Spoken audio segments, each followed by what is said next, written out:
over time with use, you'll find that this Teflon cover gets a little grody and you may want to replace it. To do that, you're just gonna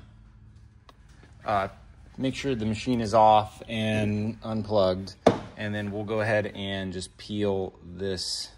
This one obviously looks perfect, but this is just for demonstration purposes how to do it.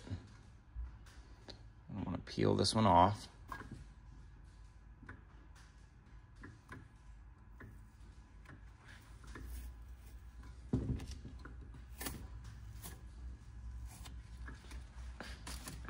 And then get an edge up on that yellow backing,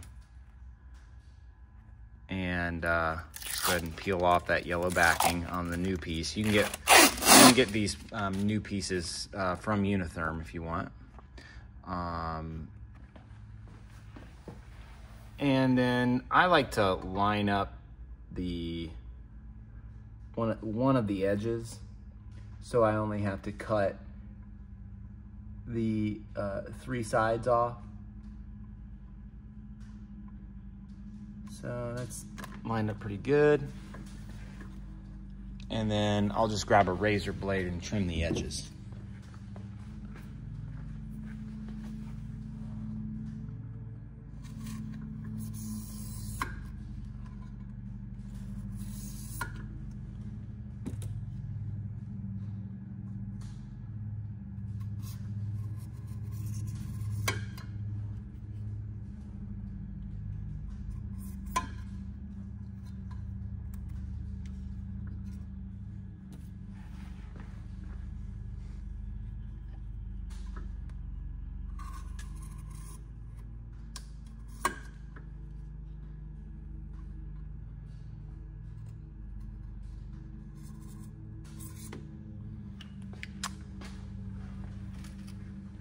And you're done.